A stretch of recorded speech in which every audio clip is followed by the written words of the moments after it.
Greetings from Cybertron. This is SoundJack here with a review of the Transformers Titans Return Deluxe Class Vorath and Mindwipe. So, Vorath and Mindwipe come from the 1987 Decepticon Headmaster group, along with the formerly reviewed Skull Smasher, aka Skull Cruncher. And unlike some other headmasters from the era, both of them have retained their original names. So let's start this by looking at Vorath. Vorath is predominantly black and purple with very little paint to distinguish any of the details, especially the ones on his face. If you can't see, he's got a chin, he's got a mouth, he's got a nose, and he's got a visor on that face, but it's really hard to see in that black plastic, but it is there and it is molded, and that helmet is also pretty nice. He's also got some molded detailing on the chest and a little bit on the arms and the legs, not as much as some others from my opinion, but he's still got some molded detailing. And then on the back, he's got Mindwipe's head, Mindwipe's robot mode head, since, this one's a bat. But it's a black helmet. Some very interesting silver on that face with a very interesting, kind of chin strap, mouth guard. I don't even know how to describe what the stuff around his mouth is to distinguish it. But he's also got some eyes and a little bit of this weird break between his eyes that makes it kind of like a visor, but also separate eyes. And it's a little funky, but it's cool, and it's Vorath, so. It's Mindwipe. It's quite very much Mindwipe. In terms of articulation, Vorath's got standard Time Master articulation. His head is on a bulge and can rotate. It's able to bob. His arms are able to bend. And I just dropped his arm. This arm is very loose on him for whatever reason. He is able to bend his arm that far forward. It is able to bend that far out to the side. His legs are able to bend that far forward and that far back, and his knees are able to bend that far backward and that far forward. And in order to transform into head mode, you just collapse him in half, and there you have Vorath in Mindwipe's head mode. I was trying to do a Transylvanian accent. That was terrible. That was very terrible. Anyway, that's all for Vorath by himself. So now we will move on to Mindwipe and his very lovely bat mode. If you couldn't tell, this is a bat, and it is a very, very highly detailed bat. Let's start by looking at this head. It's molded in a brown plastic, and the entire head is a very soft, rubbery type of plastic, as you can tell by the bending of these ears, but this is molded in one piece, so the entire thing is very soft. It's all a brown plastic, and there's some black for the eyes, and a very nice shifting between the brown plastic and the gray up here, and I mean the black up there, and along with lots of nice details for the bat face. There's also a little bit of silver on these teeth in his mouth. Coming down to the chest, he's got transparent pink cockpit for where Vorath will sit in the bat mode. Legs, they're there. They got little feet. The wings are very detailed with a lot of molded purple plastic and a lot of brown paint to go over some of the details. All of these bits are hard plastic, and this bit is soft. Is a more soft rubbery plastic, as you can see by it bending like so.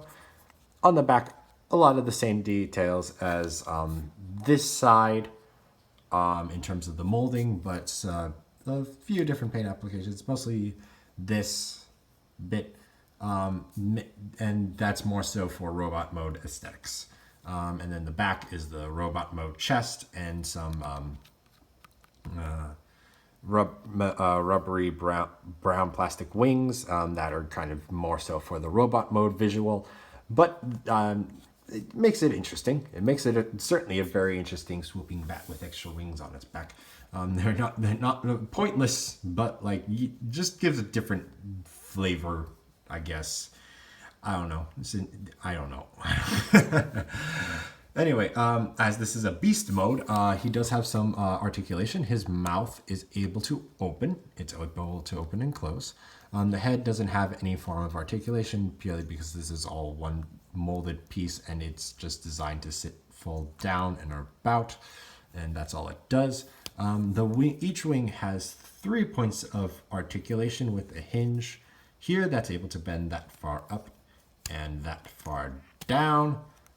This wing able to bend that far up and that far down, and this wing being able to bend that far up and that far down, which how that works does make it look, you are able to pose this guy in positions that really makes it look like it is a bat in mid-flight. I just do wish I had like stand for this guy. I'm not positive, but I feel like that would be where you could put like a flight stand into him. That's not, I don't think that's like the standard flight stand, but that's a 5mm post, so you could probably stick something in there. And this would be so cool to pose in flight poses.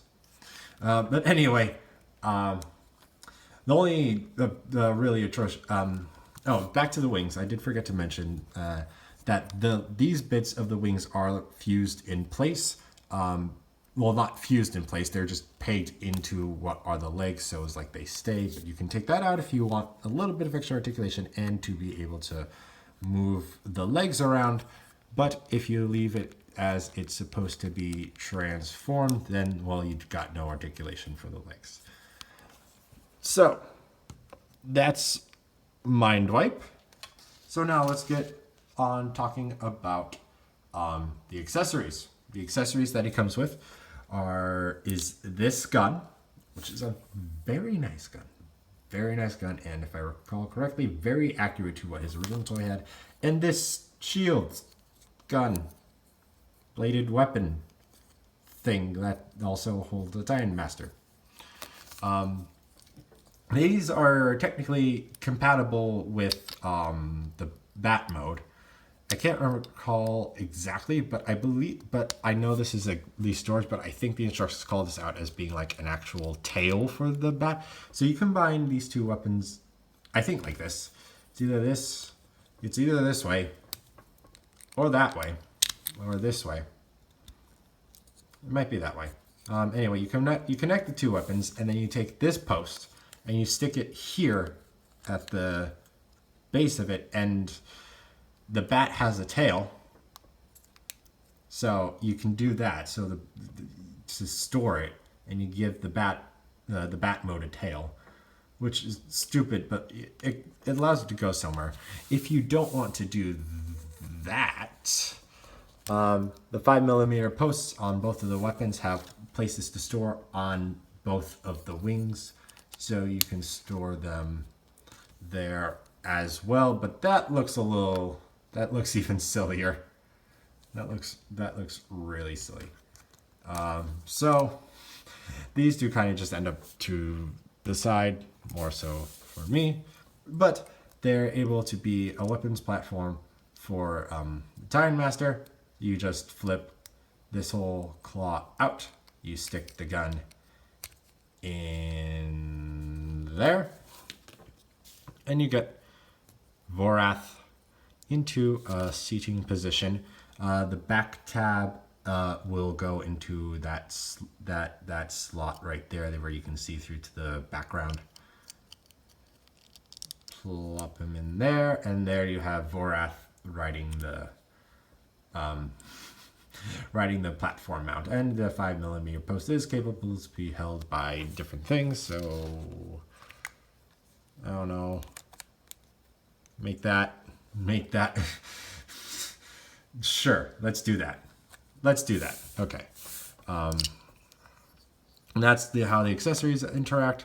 And just to show you, since I need to show you this, to open the cockpit, you fold it down like so. The tab at the back of these legs will go into that slot there. And I found it's a bit easier to sit Vorath if you keep his arms to his side, rather than putting a seating position. Also, some nice molded detailing within that cockpit. You can't see all of it, unfortunately, but you can see some of it. And then you just got Vorath seated like this, like that. He goes in there like so. You close that up, and boom, you got a man riding a bat in his stomach.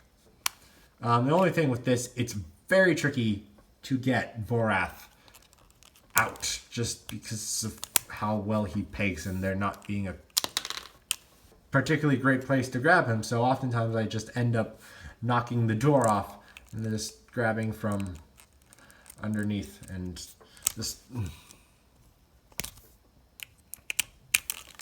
just struggling until he comes out. Yeah, I thought the bottom was gonna work. That didn't. You just gotta struggle with that. That's not fun. It looks really good when he's sitting there. It's just really hard to get him out, and that's the unfortunate part. But that's all the interactivity with Vorath, Mindwipe, and their accessories. So let's move on to some size comparisons. Here he is with Legends Class Bumblebee. Here they are with Legends Class Bumblebee. And you can see how he scales with them, with the bat mode just being a bit taller than Bumblebee's vehicle mode. Deluxe Class Chrome Dome. Definitely taller than the bat mode, but certainly nowhere near as wide. Voyager Class Megatron. And you can see that size comparison, and that the wingspan is still longer than Megatron is. And Leader Class 6-shot. You can see he is that tall. And even then, the wingspan, it's not exactly centered, but that's a bit more centered. But the wingspan is still greater than the length of 6 shots car mode. Whoops. So that's all there is to say on the beast mode. So let's roll right along to the robot mode. And to start this, we're just gonna, as I just pulled it down, so let's just get it out of the way right now and fold the head down on that hinge. There's a very small square tab that a square peg on the bottom of his head will go into. Doesn't hold all that well because of the soft plastic, but that just sits there with that little groove there going into that slot right there. Doesn't particularly tab, but it holds it well enough. Next thing you're going to do is you're going to untab the wings from the legs, the bat legs, and pull both of those out. Then what you're going to do is you're going to fold this down, fold this around like that. This is going to get a little awkward. Then you're going to collapse that panel, followed by that panel, and then collapse this last bit.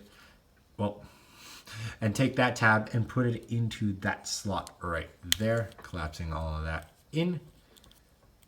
And then you fold the foot down, rotate, and there you have one leg completed. One very complete leg. And you repeat that on the other side. You fold it around. You just fold all the panels in. You tab that last wing bit into that panel, fold the foot down, rotate, and there you have the legs completed. Actually, you gotta rotate that around like so, or else you're not going to be able to get the legs to articulate properly because of how this is. You gotta have the bigger, the larger pin facing front, and I just completely failed to actually rotate that properly. Oh, come on. There we are. That larger pin has to be in the front, just so as he has, he's at least able to close the legs off. You can leave, if you keep the smaller pins out front, he still has this wide stance, which he kind of needs because those legs are kind of big and kind of how of his feet are tilted, but I do kind of prefer giving it, and it has no hindrance of how far his legs are able to go up. But I digress. I'm digressing into articulation. Finishing the transformation. So these wing bits are like so, and then you're just gonna rotate them around, and then fold them up to the side. Rotate that around, fold that up to the side. Then you're gonna come up here, and you're gonna straighten the arm out. Rotate a full 360, bend that down, and flip the fist out. And you'll repeat that on the other side. Fold the arm down, rotate, and flip the fist out, and rotate that down.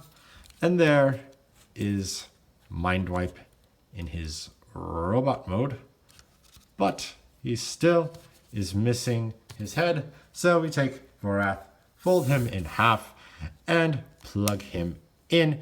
And there he is in his robot mode. And boy, does this look good. It's surprising how neat that transformation is. To get this kind of a sleek robot mode with this profile. The only thing that's really doesn't go anywhere is the head, and like I can forgive that. I can forgive the head for not going anywhere. I do wish it would kind of fold up a little, like go somewhere nicer. Maybe if it was a little harder plastic, maybe they could have found a way to like tuck it into the torso. But you know, this is completely fine. This is completely fine. So let's take a closer look at the entirety of this robot. You've seen the face. You got a better look at this chest now. That was just the back. Very nice purple upper torso with some interesting details there, and a nice Decepticon symbol emblazoning the middle. The lower torso has a lot of is just solid black, but with a lot of detail. The arms, you get some more bits and pieces. The upper arms are in purple, the lower arms are in black.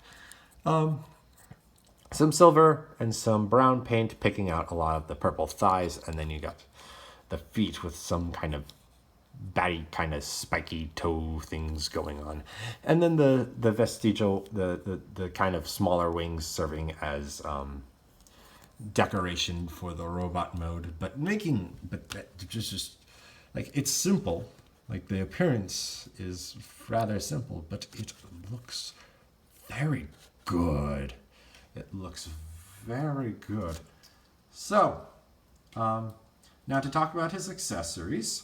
He does have his weapons, and he's able to hold them in his hands, like you expect him. Why is he not standing? Why is he? His ankles, I do find his ankles are a little bit loose, so maybe you will have some issues with standing him. But I'm surprised I'm having these issues. I didn't really remember having these issues with him before.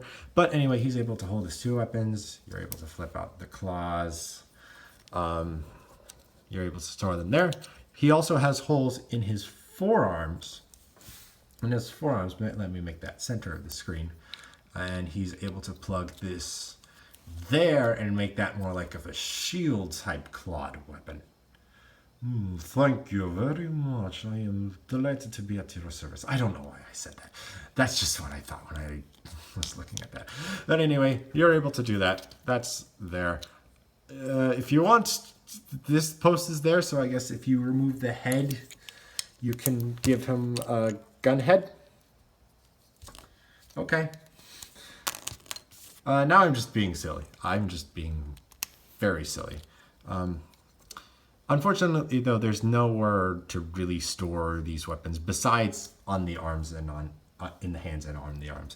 There's no real proper back storage. There's a flight stand post if you want to know what one looks like, but that's not. I don't think that's accessible.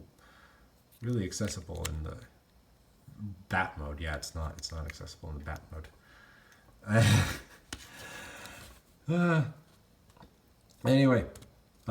That's how he interacts. Oh, articulation. I do need to go over the articulation because I like to forget the articulation.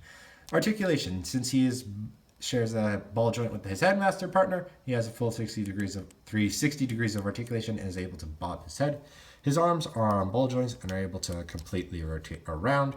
The ball joints are able to allow his arms to go straight out, and he can also use this hinge to make his arm go up.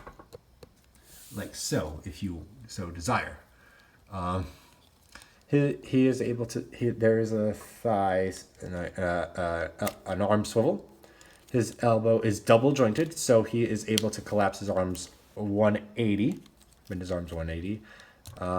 Nothing significant at the wrist except for the wrist joint, for the wrist transformation. Which, I mean, if like you wanted to stick a rapier in that hand, you could, and that would probably work. He's got waist articulation. He's able to rotate a full 360 degrees. His legs are on an interesting combination of things, but he's able to bend his legs that far forward, that far back, that far out to his side. He does have a swivel that's able to allow that to bend. He is able to bend his legs about 90 degrees on this very small thigh. This very small upper leg as opposed to this massive thigh. You do have to note that there's a very drastic disproportion in his legs. And then his feet, he's able to pivot. He's able to like give some tilt to them. He's able to bend them forward and bend them back a little bit. And yeah. So that's Mindwipe in the robot mode. So let's get on to some size comparisons, shall we? Here he is with Legends class Bumblebee. I guess Vorath Mindwipe is allergic to bees. Bumblebee comes kind of up to the lower part of the torso, above his waist for sure. Here he is with Chrome Dome. Come on, Chrome Dome, be a pal. And head to head, he's shorter. He is a bit shorter than Chrome Dome himself, but that's probably because a lot of his stuff goes into these legs for the wings and all of that. Here he is with Voyager class Megatron. And Vorath at the head just comes to that lower chest panel. Like he's even just a hair shorter than it. And then here he is with Leader Class 6 Shot. Let's see if this fits. I'm trying a different angle today. Yeah, that does fit. And you can see that Mindwipe's somewhere in the midst of that skirt. And then, of course, here he is with the channel's mascots, Soundwave and Wheeljack. And you see how he looks with those two. So, all in all, Mindwipe is a very, very interesting toy. The transformation is so different. Beastformers are so...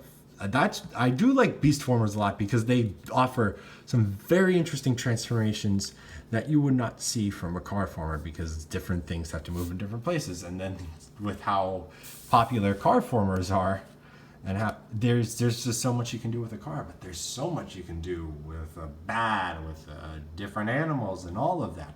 That just makes it so much more fun to look at a Beastformer than a regular former sometimes.